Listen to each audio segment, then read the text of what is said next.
We want to talk about ranger management with the emphasis being on communication, coordination, and motivation. And the primary focus today is going to be using EarthRanger and technology as a force multiplier to assist scouts or field rangers, which depending on which part of the world you're from, to perform their duties to the best of their abilities. Before we get into it, I thought it would be good for all of us to just do a brief introduction about where we're from and where we work. So myself and Valdemar, there, my colleague, we're both from Niassa Special Reserve in Mozambique. It is a co-management agreement between the Wildlife Conservation Society and ANAC in Mozambique. Just to give you guys a bit of an idea of where we are, we have 400 kilometers of boundary on the Tanzanian, along the Tanzanian boundary. We're the largest protected area in Mozambique. We're 42,000 square kilometers. So all of South Africa's protected areas fit into Niassa. A few of the challenges we have in Niassa, just an idea. So that's just security-related events from, I think, the last 6 months. So as you can see, we're quite busy. So wildlife crime, bushmeat, large carnivore poisoning, ivory poaching. So between 2007 and 2017, we lost almost 10,000 elephants. Illegal fishing, resource exploitation, a lot of illegal artisanal gold mining, rubies, a lot of illegal logging. You can see on the eastern boundary there, we have a lot of syndicates that come in to log pod mahogany, teak, Dalbergia, African blackwood. Human-wildlife conflict, and then, as I'm sure you know, in that part of the world at the moment, we have an insurgent situation to deal with as well. So a complicated area. So there's just a few photos from the last 6 months of arrests we've affected. You can see that truck there in the bottom left was trying to run away from the helicopter. It didn't end that well. So thank you. Over to Callum.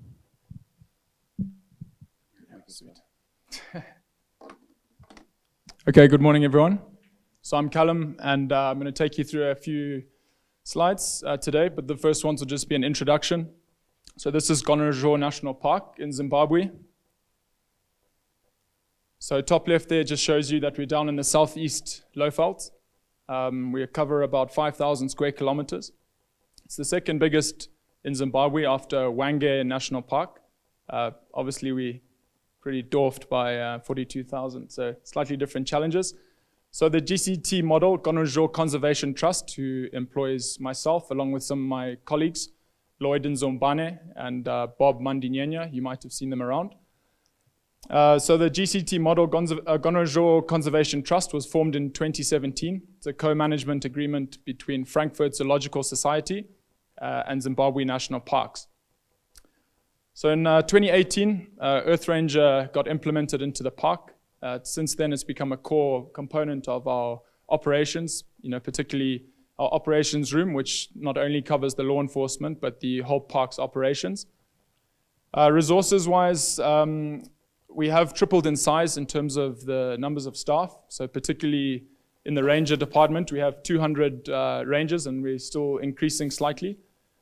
The reason why we've got that number of rangers is due to the fact that we reintroduced black rhino into the park last year. It was something that we had been aiming for a long period of time. As a checkered history, they've gone locally extinct twice, and so far so good. With the reintroduction, there's a positive growth rate. That is a threat, so I've just put that there. That's probably our largest threat that we face. Nothing credible at this moment in time, touch wood, but something that we're looking out for. And obviously there's been a lot in the news about rhino, and we're particularly worried about that coming north into Zimbabwe. Just out of interest, down in the southeast lowveld is probably where most of the rhino populations are in the country. So we're all pretty much down there in the southeast. Challenges-wise, we don't have any people living inside the park, so that's not a challenge. But outside the park, we do have pressure from communities, and those communities are often very underprivileged, low levels of education and chances for careers. We have tried to employ most of our staff from the local communities, which we think is, forming a large part of our success to date. The one challenge that we're looking ahead to try and solve slightly off the map, but down in the bottom left or southwest corner of the map, there's about a 60-kilometer corridor down to the Limpopo and to what's known as Crook's Corner. Crook's Corner is where Mozambique, South Africa, and Zimbabwe meet. And there's a lot that happens there, from trafficking of people to vehicle smuggling and so on. So it's a space which really does need a look in. And we've been quite insular looking into the park and trying to solve the park's threats. We're looking to have a bit of a greater view on what's happening outside the park. So yeah, thanks very much, and I'll give another slide a little bit later on. Wes?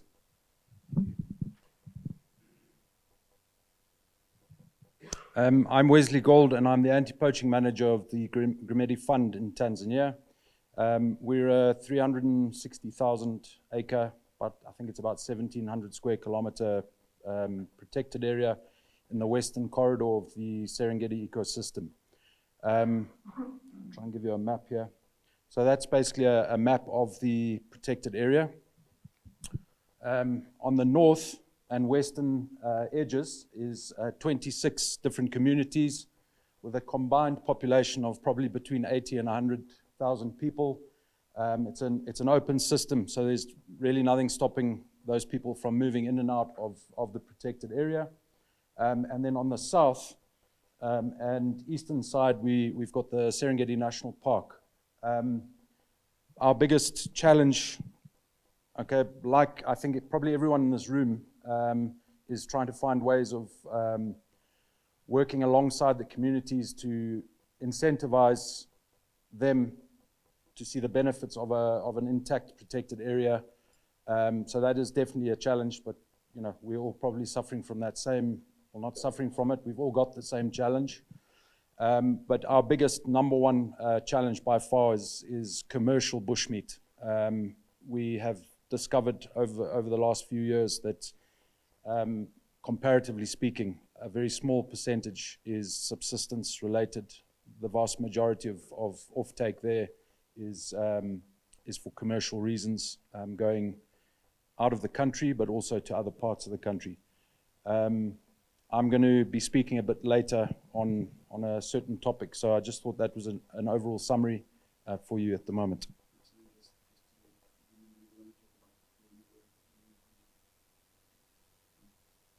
Okay, all right, well, I'll go straight into it then. So when I started at Grumeti, the way that we collated information was weekly.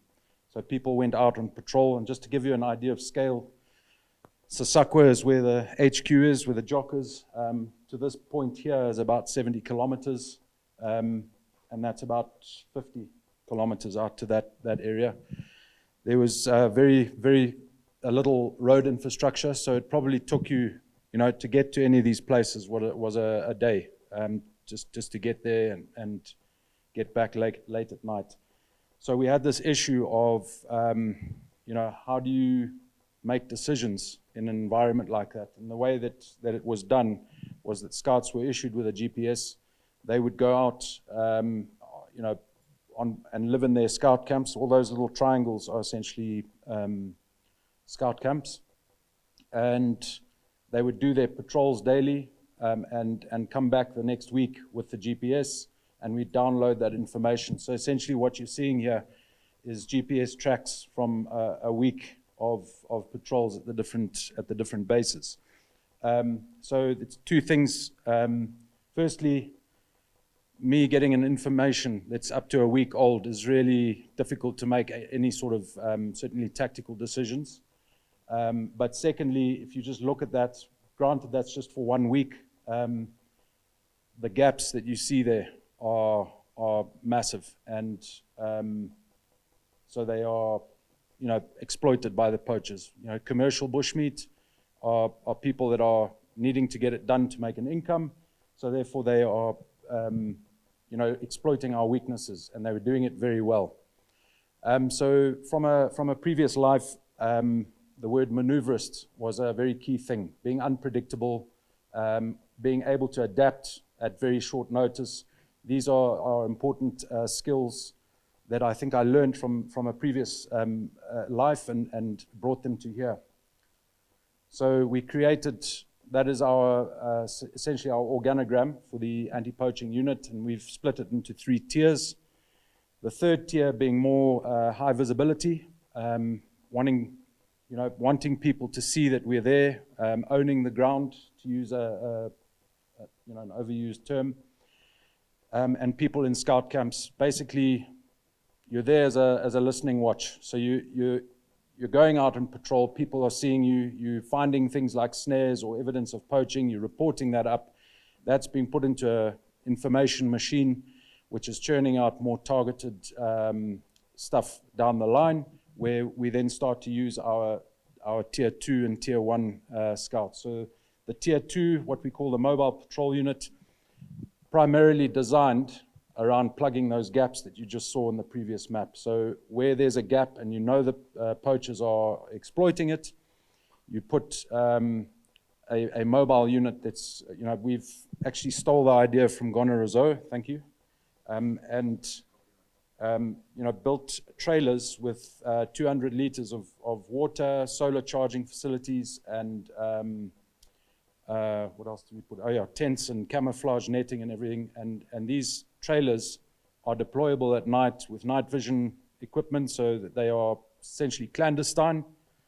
And we go and put them in places in these gaps. And they then conduct those patrol, flower pattern patrol, things like you saw in the previous map, but in the middle of those gaps. One of those teams is based or mounted on motorbikes. So the trailer that they deploy on has a place for 4 motorbikes, and they are able to, it increases their range and their mobility, so that they're able to catch poachers who act on motorbikes, but also to get further distances and cover more range without losing the benefit of foot patrol. So, if you patrol in a vehicle, you don't see a lot. If you patrol by foot, you see a lot, but in some cases it's a bit slow. So if you put them on motorbikes, you get a sort of happy medium. You'll see up top here, so that's the sort of middle management structure of the anti-poaching setup. And one of the key things is this intelligence unit, which has now evolved to become what they call a task coordination group, which is being done in partnership with the National Task Force for Anti-Poaching of Tanzania. And essentially that there is focusing on generating intelligence, largely from human sources. It's focusing on good investigations of poaching activity, and also we're now really focused on the prosecution element, because we got fairly good at the first 2, but we were seeing huge failures in finishing it in a court. So we're now working with the National Prosecution Service of Tanzania to see how we can assist them to solidify these prosecutions. This tier 1 here is what we call our Special Operations Group, and these are our most highly trained scouts. They've got the better equipment, we give them the better training, and we invest proportionately a lot more in them than most of the other teams. And the result is that they are consistently responsible for between 47 and 50% of all the arrests that happen on our area. Their role is to react to that intelligence. So you can almost say that maybe a bit of high-level intelligence is what steers us where to put these guys. We look at the gaps.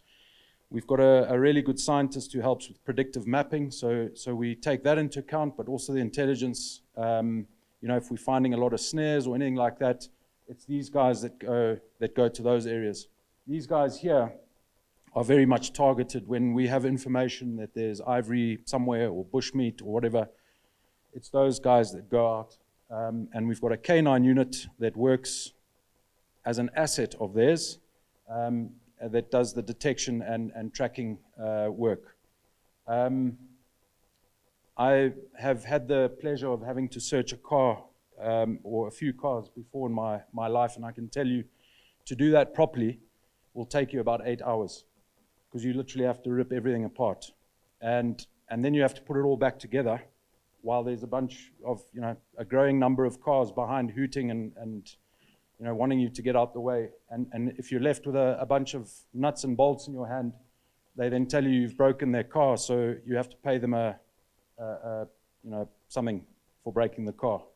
With a dog, that 8 hours is reduced to about 2 or 3 minutes, 5 minutes at the most. So the amount of efficiency that a dog adds is phenomenal when you have a solution that the dog is going to solve. I think we make a big mistake very often in conservation and just go for a sexy thing because it sounds good without having a solution for it. So as long as there's a solution, a dog is a good, as long as there's a problem, the dog is a good solution.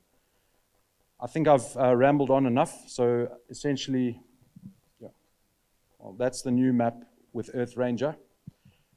I think I should just go into this. Yeah. All right. So I think we are now far better. We've got a far better force laydown of how our scouts are laid down. So when I arrived there, 100% of the scouts were focused on activity within the protected area. But unfortunately, focusing on that is your very, very low-hanging fruit, and essentially someone who's being exploited. So there's a bit of a moral issue with arresting people who are in there trying to hunt animals because they don't have any other alternatives. What we really should be doing is focusing on the people that are putting them in there and that are incentivizing them to go in there. And that's why we focus a lot on, we've changed the focus, not 100% inside, but we've sort of got maybe an even spread of outside the protected area and in the protected area. The one thing I wanted to say is that if you split, you have this fairly complex force laydown like I've just showed you there in the organogram. It becomes very counterproductive if you don't have the ability to coordinate it. So if you've got 100 different teams doing their own thing, it actually becomes a problem, not a solution. So we need to have a focal point that can control all of that and coordinate all of that. And that's where EarthRanger came to the rescue, to be honest. And it was very fortuitous that as I was starting at Grumeti, EarthRanger was being introduced. So I knew exactly what I wanted out of EarthRanger at the start, and it's essentially the backbone of the operation. So nothing that we implement, technology, scouts, you name it, if it doesn't talk to EarthRanger, we don't use it. And that's just something that we've implemented so that we have complete coordination and control of the whole operation at all times. I will talk a little bit about this a bit later on, but yeah, I'll hand back over to Willem. Thank you. Right, thank you, Wes. To follow on what Wes was saying, without coordination, you're never going to be an effective ranger team. But in order for you to be able to do that, you need to have good communication. And it has been interesting listening to a few people talk yesterday. And I think especially protected areas and remote locations, we all have the same problem. And the problem is that we don't have unlimited resources. So you can't really afford to make mistake. Reliable communication is the cornerstone of effective operations. There is no right answer with regard to methods of communication. It's always going to be reliant on context and your budget available. I thought I would focus quickly on what the three of us are using at the moment, as well as what we have tried, and that has not worked as well as we hoped it would. Right, so this is just so you can see is a coverage map of our Motorola repeater network that we've set up in Niassa. And you can see that even with the 5 repeaters that we have, it's still not sufficient. There's still a big block up there that doesn't have decent coverage. And because our whole mountains, the whole of Niassa is just scattered with inselbergs and mountains, it's always difficult to get complete coverage. So one of the methods, obviously, that most of us know and are familiar with is analog or digital radios, as well as ground-to-air. So pros there, ability to create vast networks, no monthly costs after initial setup apart from license fees, and the ability to now track digital radios. Cons of this is obviously the massive initial startup cost, the infrastructure as well as the hardware. High battery consumption, especially when tracking, was one of the first things we found is we have a massive problem with. And delicate electrical systems, and then theft. Right, here you can see, just to give you an idea, this is 2 of our repeater sites. So this is one up here, and then we have the other one about 45 k's away on that mountain there. On the left, you'll see an example of one of our repeater houses that we put up with the solar panels on top. And then on the right there is a new mast that Valdemar and Dyson in the back there, looking justifiably happy with themselves, have just installed a few months ago. That mast took about 16 hours of 407 time to put up. Everything from that mountain is pretty much inaccessible by foot. Everything from water to the cement to the mast, everything that you see there had to be flown up to the top of the mountain. So then cost becomes a highly prohibitive factor. Just so you guys can see some of the things that it takes to make our repeater network work. Here's a diagram outlay of how it works. So you have all the repeater stations communicating with cambium links that eventually communicate with the central hub. The problem there being, if one of those repeaters goes down, then it can go down for a few months at a time while you are busy fixing it. So on the left there is what it takes, what's in the repeater room. And then on the right, just as an example, is one of the biggest challenges we have. We have more than 1,000 millimeters of rain annually. And along with that is a lot of lightning. So all our repeater stations are on top of granite inselbergs, which are impossible to earth. We have tried everything that you can imagine. So this year we thought we'd try something new. So this is a new technology. If any of you guys are interested, I'll let you know at the end of the rainy season. So these are you'll see that ring at the top there is called an Evo disc system. And the theory is that it exudes positive ions so we won't get hit by lightning. As you can see there on the bottom screen is in theory. So they use them on cell phone towers. So this is something that we're going to try and see. So it's very counterintuitive. What we've had to do is remove all the earthing from our radio systems, which is a bit nerve-wracking. So we'll see. And then here is just an example I got from Lewa the other day, very similar to what we use with the motor turbo and the tracking system. It gives you a very good, very accurate, and Wes and them use this a lot more than we do, where you can, with Alina, you can change the tracking intervals if there's ops that are happening on the ground, so you can get real-time information about what's happening on the ground. Why this doesn't work for us is because you go through a battery a day pretty much when you're doing this sort of tracking. My scouts, they normally go out between 15 and 20 days.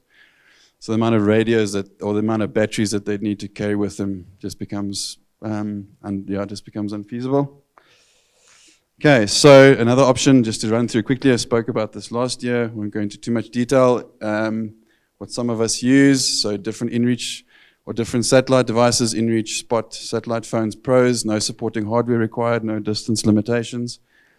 And some of them have a GPS included, which interestingly enough, I heard yesterday was not a good thing for some people. So high cost per unit, we are now running almost 45 of these inReaches across the entire reserve. So that at $32 a month per unit becomes expensive. Prohibitive monthly subscription, small amounts of information relayed at one time, and it's not really real time. We've worked out there's normally, if they're in good signal, there's about a 5-minute delay. So it's a 10-minute delay for you to have any real-time communication, so it doesn't really work. So my scouts always carry a Motorola with them that they switch on 3 times a day to communicate, and if there's an emergency, they can then keep the radio on. Granted, all the repeaters are up and running. I can now say I think it's taken us a year and a half, but thanks to Dyson and Valdemar, our radios are now up and running until the next rainy season. Here's an example of how we use these messages. I'm sure it's familiar to everyone. So you can see there in the top right corner how we can monitor the messages coming through on EarthRanger.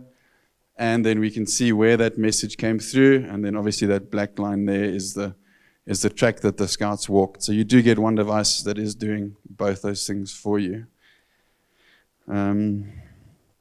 So obviously then global satellite, so GSM, cellular phones, telephone calls, messaging services. Pros, no supporting hardware required, low cost per unit and for data. And if you have connectivity, you can actually upload real-time data using EarthRanger Mobile or Cyber Tracker. So if you have GSM connectivity, you can get real-time information about reports that are going through. Cons, and this is something I'd like to maybe open a small discussion about later, is that it's not a secure network. And the question of private cell phones while field rangers on duty has always been complicated. I think we can all agree on that one and how to solve it. And your network reliant and monitoring the device usage is crucial. But with all of this technology, so the one thing that is consistent is that regardless of all that technology, these few things here are absolutely non-negotiable. Training for scouts and upstream staff is absolutely crucial. Well-established and concise reporting protocols. And this is very important, it's a lesson that I've learned, is that to get the highest return on your communication system, it needs to be a two-way street. So if you are going to have a situation where you're constantly just asking the field rangers to feed information into your upstream, that system is going to break down. Briefing, debriefing, if you don't do those two things and the scouts do not feel like they have ownership of that information, and it's by doing small things. So when our scout team comes back now, the first thing they do is they go into the operations room and they do a full debrief. They do a run through on EarthRanger of where they've been and what they've seen. And if you do that, you'll very quickly learn that the amount of information that gets put into Smart or whichever device they're using is sometimes only half the story. So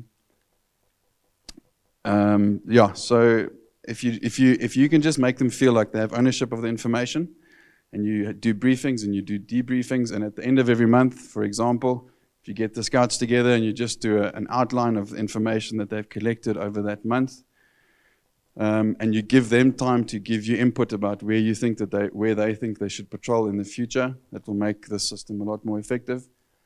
And then, before I hand over to Callum, just the last point, ensuring that the operations room is constantly monitoring various communication channels. One of the big drawbacks we found with InReach is that there's no clear message or identifier that comes through apart from that little messaging icon on the top of EarthRanger that says when there's a message that comes through. And we found that guys have had emergencies and hasn't been able to, and it takes the ops room 15 or 20 or 30 minutes to actually read that message. So you need to have the ops room that makes sure that they read their emails so they can get those InReach messages when they come through, and monitor that usage and monitor the comms channels. Failure to do that will lead to a breakdown of a lot of things, including morale. But I'll let Callum elaborate on that. Thank you. Before I go into the Ranger motivation, I just want to add on a little bit to Willem's point there, because there's something that we've had with our Spider Tracker devices as well. They're integrated into our EarthRanger, but we haven't had an audible alert or something that could trigger a response, which is something that we'd like to see being worked on. Because we've got a 24-hour ops room, which we rely on for emergency response. And if someone's doing another task, often they're multi-role inside the ops room, that'll be pretty important for us. Okay, so going into Ranger motivation, I'm trying to link this to EarthRanger initially, and then there's going to be some things which are irreplaceable in terms of relationships between a manager or a supervisor and their staff, which I'm just going to cover. And I certainly don't mean to insult anyone's intelligence. I think everyone here is using EarthRanger. They understand, or perhaps most people have got EarthRanger already set up. So, please excuse me if I cover things that you think is pretty obvious. So ways that EarthRanger has added value for us.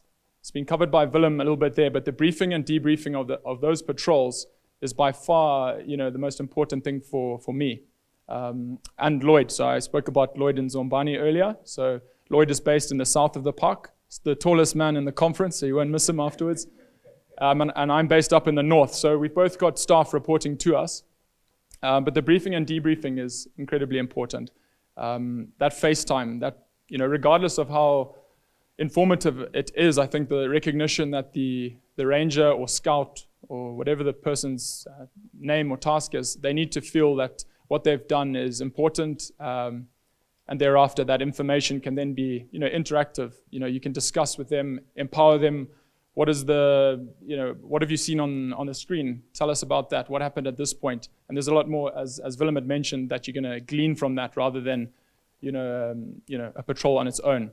So EarthRanger, clearly having that, incidents and tracks on the screen really does create that enhanced briefing and debriefing. Of course, we were doing it already before 2018, but certainly it's helped and made it a lot easier.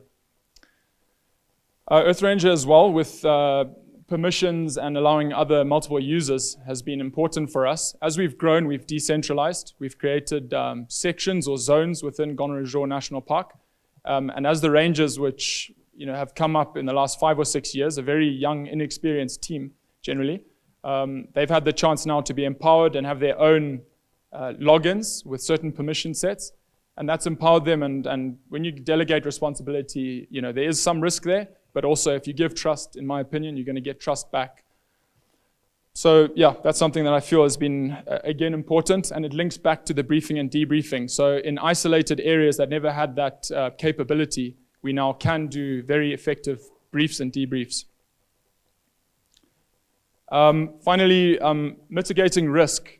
So, if you didn't have any tracking system or any radios or any coordination, you would have patrol teams going out with perhaps no line of communication back. And I'm going to focus really here on incidents like medical emergencies, or you've had a contact with poachers. So I think for a ranger who's going on patrol, knowing that there's an operations room or somebody monitoring their progress as they're on patrol, it really does create a motivating factor and helps them to concentrate more on the task. A small example of this and how EarthRanger helped us a couple of months ago. The threat to the park at the moment, especially outside of our intensive protection zone, is relatively low. So we're fortunate that we can split our teams into 2-man patrols, increasing the coverage. Obviously, there's cost to that, with more devices needing to be disseminated to those teams. So on this occasion, 2 of the rangers had gone for a patrol. We have 2 elephants per square kilometer, so about 10,000 elephants in the park. And if you don't bump into an elephant, you're not patrolling properly. So in this case, 2 of the rangers bumped into an elephant. One of the guys slipped over and knocked himself out and had a really bad head injury and dislocated shoulder. So his friend did all the right things, managed to evacuate him, send an emergency report, and obviously we got that in the ops room, and we were able to identify their location. That was the first critical steps, which he did well. But thereafter, the ranger started to evacuate by fireman's carry to where he thought was the closest road for evacuation. And he started to do that, and luckily, because the connectivity was really good with our digital Motorola system, we were able to give him a change of direction to a closer road and also see where the other assets were, and managed to evacuate the person probably about an hour or so quicker than we would have done if we let the ranger make his own plan. So that was somewhere where, if we didn't have EarthRanger, would have been a bit more tricky. I'm about to go on to the next slide. Has anyone got any questions or anything to add to that? No, we can chat about it at the end. Okay. Yeah, nice and colorful. Okay, so again, this is now going in towards motivation, I suppose, like theories and things that I can only speak from what I've experienced inside the park and before. So I'll try to quickly run through them and give you examples where I see it is valuable. But we talked about ownership and a little bit of empowerment there. So for Gonarezhou, most of our staff, about 75% of the rangers, have been recruited locally within 15 kilometers of the boundary. We are a national park and we recruit nationally, but the Shangan people, which is the people that live around the park, are at the core of our focus, naturally, because they were displaced and so on. So I think it does help having local staff who feel that that's their park, They're a bit more motivated because they reap the rewards of what they sow. But definitely the empowerment, I think, as well, and being able to give people EarthRanger permissions or build on their capacity, which I'm moving on to now, is important. I think in some protected areas, you don't see a lot of development of rangers. It's often scouts or rangers that are patrolling for years on end with no career path. And I think capacity building in the form of basic field ranger training and beyond, that leadership, mid-level leadership, junior leadership courses and so on, really important.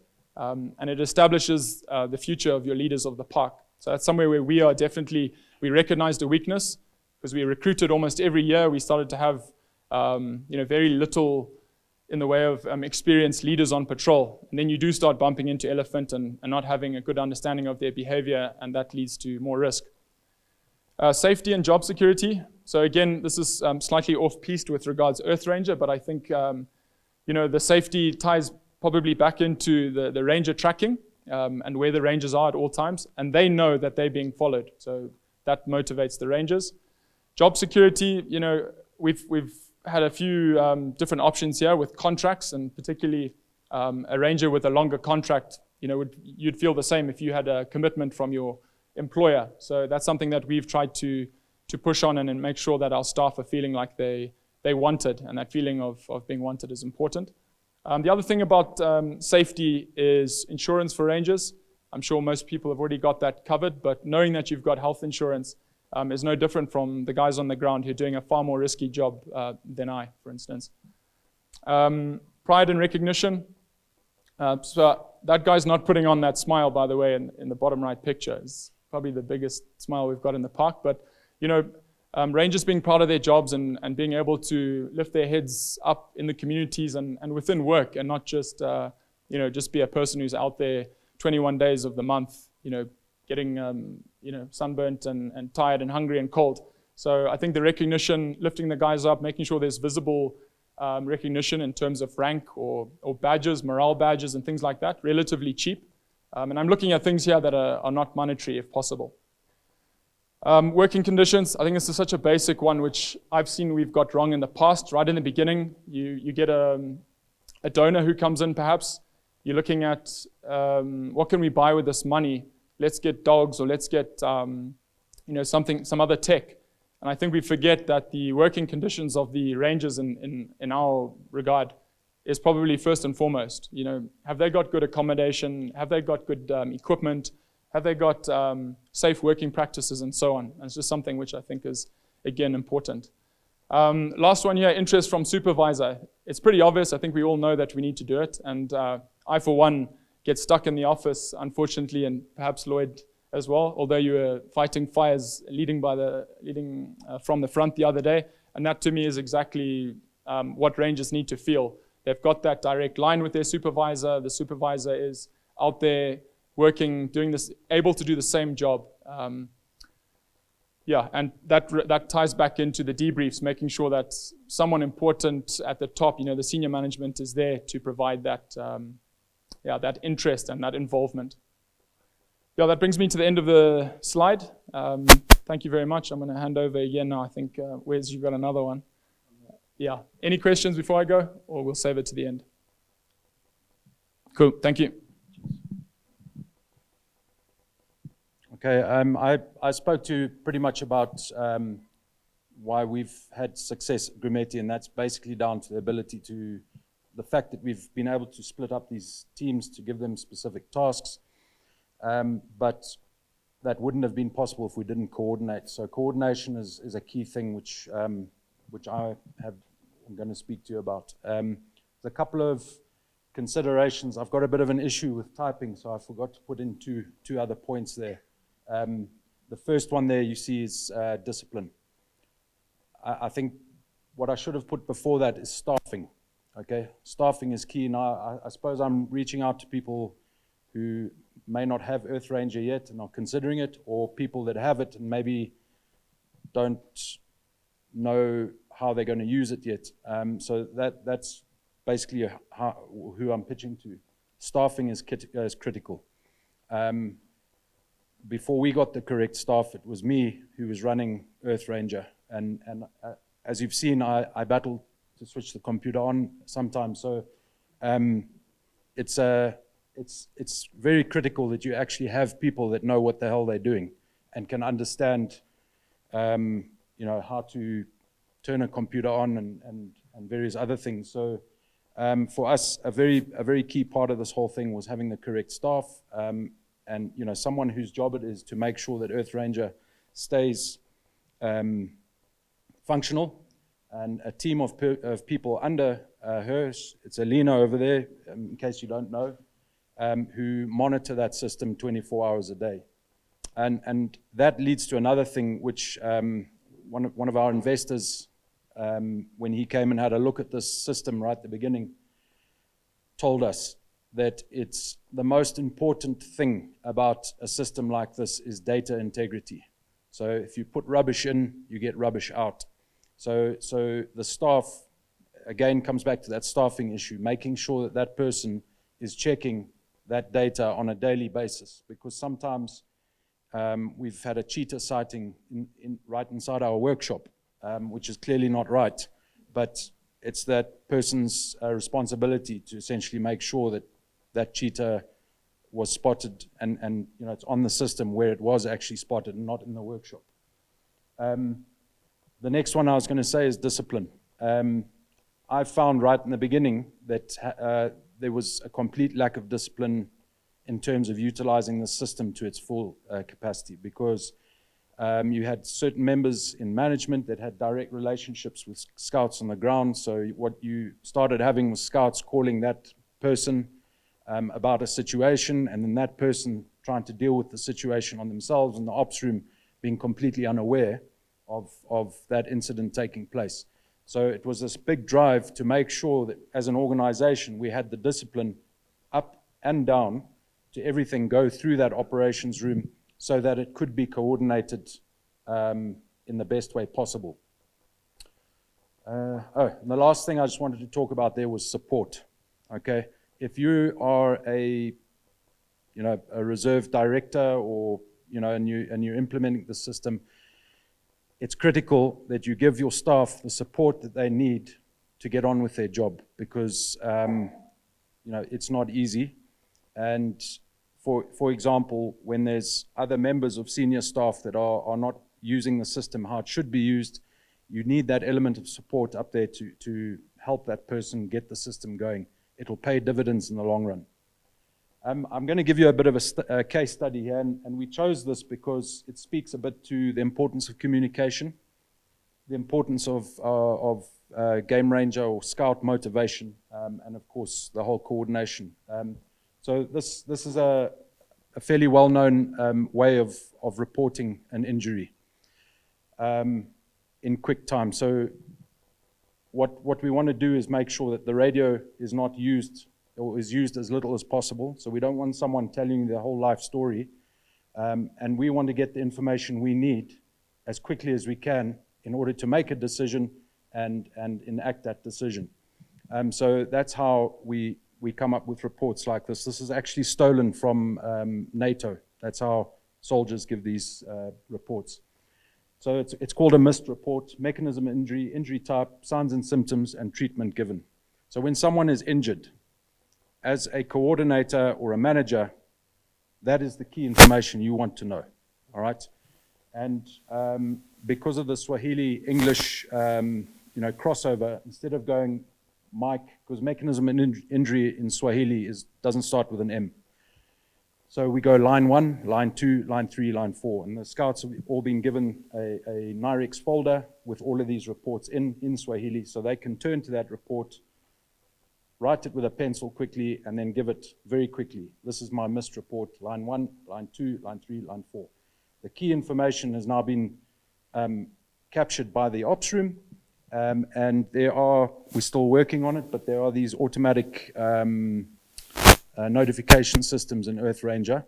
So this MIST report will be given directly to the sick bay or your paramedics or whatever medical facility you have on the property, automatically. So before that person deploys to go and help that person, they already know in detail what is happening, how that person is. Are they responsive? Are they, in a serious condition?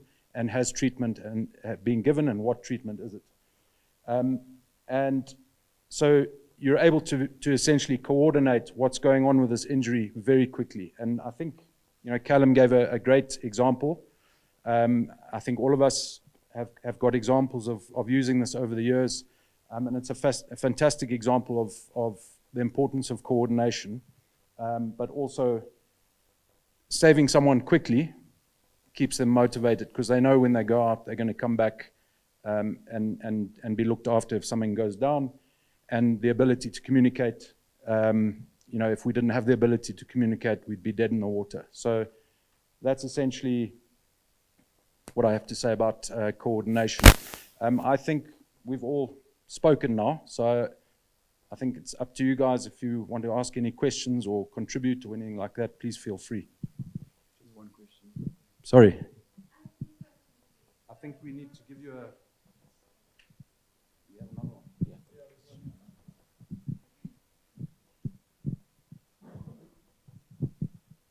you.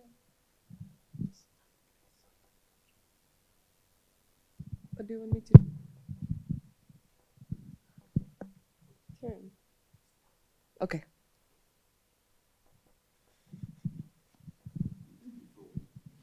It's complicated. Okay, thank you. I just want to ask two questions. No difficult questions, please. No. What points in your respective areas do you evaluate the rangers on, and how often, if you do it? And what is the retirement plan for your teams? Retirement plan. Retirement plan. Yeah, I think for all three of us, that's going to be a very different answer. We all have co-management agreements.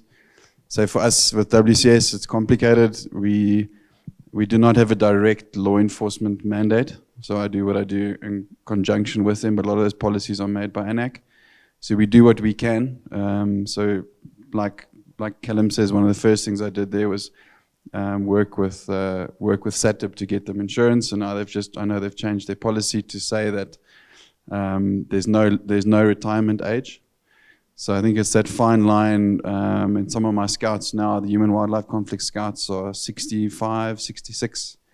But as long as they are willing, I think it's a question of you just moving their responsibility, because those guys, in my opinion, are your most valuable assets, because they're the guys that need to be teaching the younger scouts. So it's a question of having that conversation with them, and as long as they're able to, just moving them into different roles. So most of those guys become community scouts, so their workload becomes a lot less, but they're still incredibly valuable.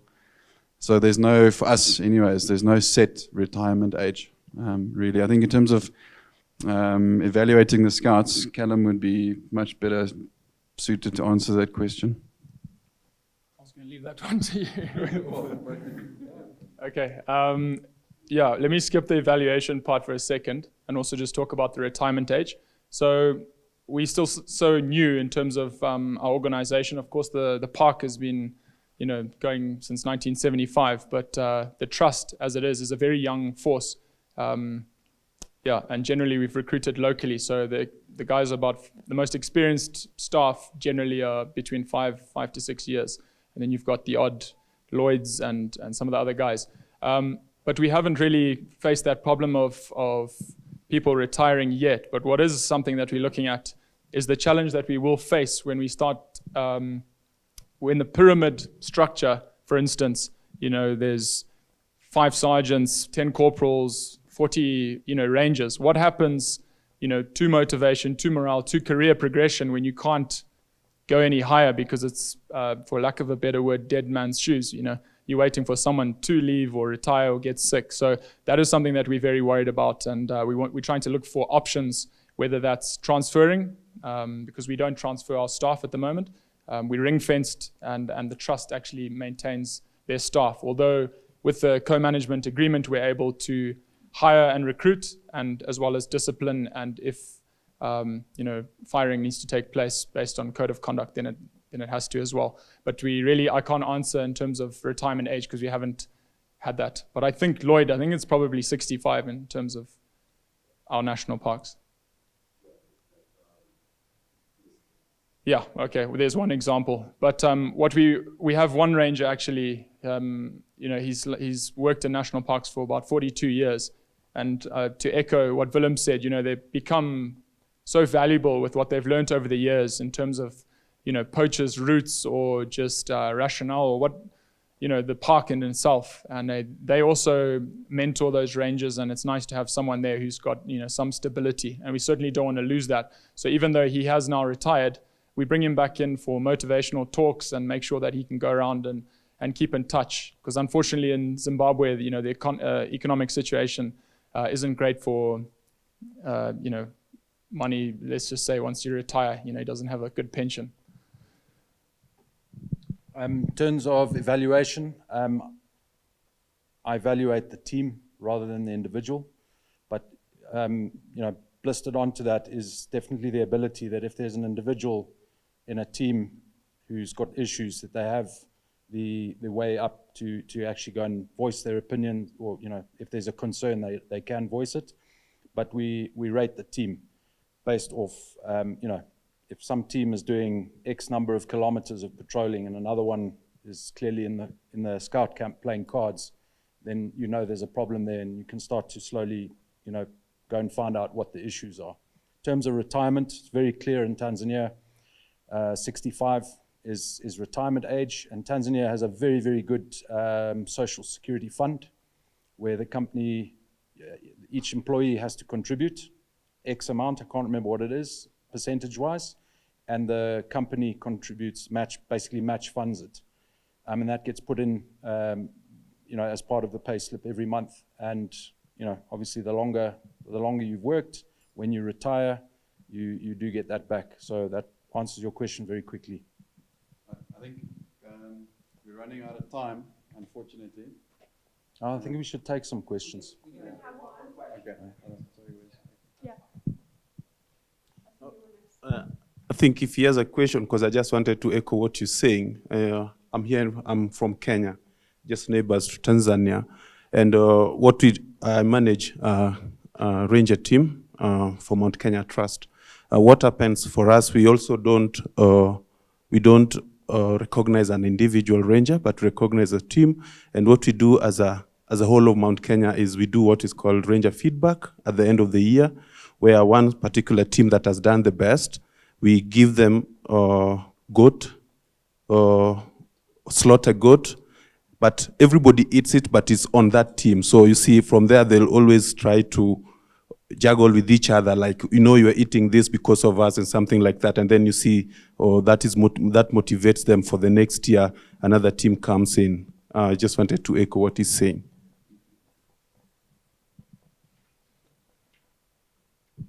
Okay.